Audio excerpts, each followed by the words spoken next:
चिकित्सा व्यवस्था के लोग जो काम है वो बहुत पावरफुल लोग हैं। उन्होंने तो पूरी दुनिया में हेल्थ मिनिस्ट्री को खरीद रखा है, पूरी दुनिया के हेल्थ सेक्रेटरीज को खरीद रखा है। भाई अगर 5 लाख करोड़ का कारोबार हो रहा है और उसका 10% लाइसेंसिंग पे जा रहा है तो 5 लाख करोड़ का 10% कितना हो गया समझ लो आप। किसी भी देश के हेल्थ मिनिस्ट्री को, हेल्थ सेक्रेटरी को खरीदने में कितना चाहिए? 500 करोड़, 1000 करोड़, इतने तो चाहिए, वो उनके पास बहुत है। तो हमें ये दिमाग में रखना पड़ेगा कि उनके पास पूरा सिस्टम है। सिस्टम क्यों है? क्योंकि उनके पास पैसा है। हमारे पास पैसा नहीं है तो कम से कम हम आम जनता को अपने साथ जोड़ सके।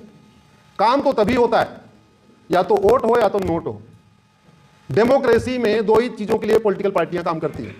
मैं भारत की बात नहीं कर रहा हूं, पूरी दुनिया की बात कर रहा हूं। डेमोक्रेसी में काम दो ही चीजों के लिए होता है, या तो वोट की पावर हो या तो नोट की पावर हो। नोट की पावर आपके पास है नहीं, आप लोग तो खुद ही फटे हाल है, अपना घर चल जाए, बहुत बड़ी बात है। और ये होता भी रहा है। देखिए, प्राचीन भारत व्यवस्था में 3 लोग सबसे बेचारे नीचे रहते थे। कौन? शिक्षक, चिकित्सक और पंच परमेश्वर, जो मुकदमों का निपटारा करते थे। आज के वो तीनों ही प्रोफेशन धंधा हो चुका। तो आज की डेट में बड़ी बड़ी कोचिंगें चल रही हैं। फिजिक्स वाला, केमिस्ट्री वाला, मैथ वाला 10-10 हज़ार करोड़ का धंधा कर रहे हैं। पहले हमारे देश में कृष्ण सुदामा एक साथ पढ़ते थे, कोचिंग कोई सिस्टम ही नहीं था, कोई जरूरत ही नहीं थी।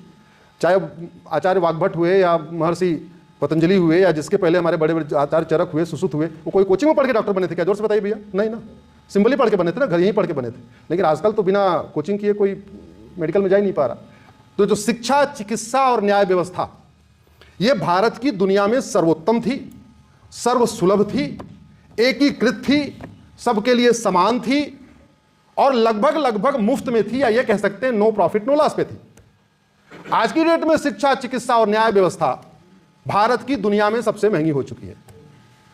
चिकित्सक बनाने के लिए 2 करोड़ रुपए, वकील साल में 100 करोड़ कमा रहे हैं जो न्याय दिलाने का काम करते हैं। और लगभग वही आपके चिकित्सा का भी वही हाल हो चुका है।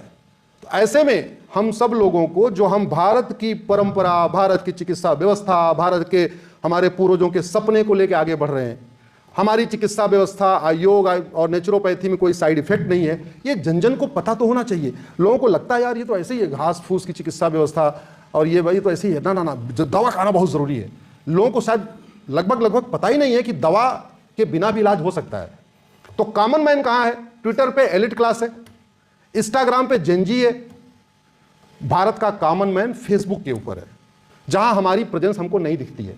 मुझे कुछ लोगों की प्रेजेंस दिखती है, जिसकी पोस्ट आती रहती है, विश्वरूप राय चौधरी की आती है, 1-2 लोगों की और भी आती है। अदरवाइज मुझे सोशल मीडिया में, खासतौर पे फेसबुक पे, जहां भारत का 50 करोड़ लोग जुड़ा हुआ है, जिस फेसबुक पे आपका रेडी वाला, पटरी वाला, कुलचा बेचने वाला, पान बेचने वाला, वेंडर, वो सब जुड़े हुए